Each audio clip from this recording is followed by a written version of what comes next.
ಸತತ 30-35 ವರ್ಷದಿಂದ ಮಾಡಿರೋ ಈ ಜಾತ್ರೆನ ಈ ವರ್ಷ ಮಾಡ್ತಿದ್ದಾರೆ.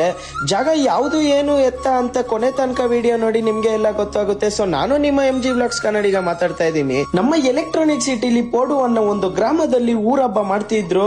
ಸೊ ನಮ್ಮ ಪ್ರವೀಣ್ ಅಣ್ಣ ಹಾಗೂ ನಿಖಿಲ್ ಅಣ್ಣ, ಅರುಣ್ ಅಣ್ಣ ಎಲ್ಲ ಇನ್ವೈಟ್ ಮಾಡಿದ್ರು. ಸರ್ ಇನ್ಯಾಕ್ ತಡ ಅನ್ಬಿಟ್ಟು ನಾನು ಗಾಡಿ ತಗೊಂಡು ಹೋಗ್ತಾ ಇರ್ಬೇಕಾದ್ರೆ ಇಲ್ಲಿ ಬ್ಯಾನರ್ ಎಲ್ಲ ನಮ್ಮ ಪ್ರವೀಣ್ ಅಣ್ಣ ಅವ್ರದೆಲ್ಲ ಫುಲ್ ಹೈಲೈಟ್ ಆಗಿ ಇತ್ತು. ಸೊ ನಾನು ನೋಡ್ಕೊಂಡು ಆಮೇಲೆ ಅಣ್ಣಗ್ ಫೋನ್ ಮಾಡಿದೆ. ಎಲ್ಲ ಬಂದ್ರು, ಎಲ್ಲಾರನ್ನು ಮಾತಾಡ್ಸ್ಕೊಂಡು ಮೀಟ್ ಮಾಡಿ ಮತ್ತೆ ಬನ್ನಿ ಅಣ್ಣ ಎಲ್ಲ ಒಂದು ಬೀಟ್ ಹಾಕೋಣ ಅಂತ ಹೋದ್ವಿ. ಗಾಡಿ ತಗೊಂಡು ನೋಡ್ಬೋದು ನೀವು, 2 ಕಣ್ಣು ಸಾಲದು ಗುರು, ಅಷ್ಟು ಚೆನ್ನಾಗಿ ಲೈಟಿಂಗ್ಸ್ ಎಲ್ಲ ಹಾಕಿ ಊರ್ನೆಲ್ಲ ಬ್ಲಾಸ್ಟ್ ಮಾಡ್ಬಿಟ್ಟಿದ್ದಾರೆ ಅಂತಾನೆ ಹೇಳ್ಬೋದು.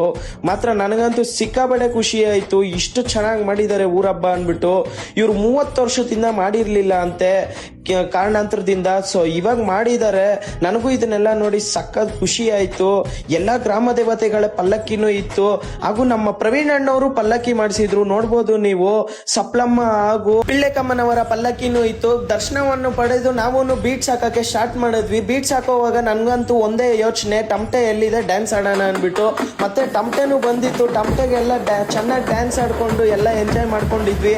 ಆಮೇಲೆ ಟೊಳ್ಳು ಕುಣಿತ, ವೀರ್ಗಾಸೆ ಅನ್ಬಿಟ್ಟು ಇನ್ನೂ ಸಾಕಷ್ಟು ಏನೇನೋ ಬಂದಿತ್ತು. ಎಲ್ಲ ನೋಡ್ಕೊಂಡು ಬೆಳಗ್ಗೆವರೆಗೂ ಟೈಮ್ ಪಾಸ್ ಮಾಡಿದ್ವಿ. ಆಮೇಲೆ ಎಲ್ಲ ಗ್ರಾಮ ದೇವತೆಗಳ ಪಲ್ಲಕ್ಕಿನೂ ಇತ್ತು, ಎಲ್ಲ ಮುಖ್ಯ ಬೀದಿಗಳಲ್ಲಿ ಮೆರವಣಿಗೆನೂ ಇತ್ತು.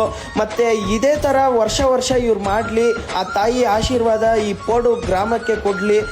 ಮತ್ತೆ ಈ ವಿಡಿಯೋ ನಿಮಗೂ ಏನಾದರೂ ಇಷ್ಟ ಆಗಿದ್ರೆ ಈ ಪೇಜ್ನ ಫಾಲೋ ಮಾಡಿ, ಸಬ್ಸ್ಕ್ರೈಬ್ ಮಾಡಿ. Bye guys.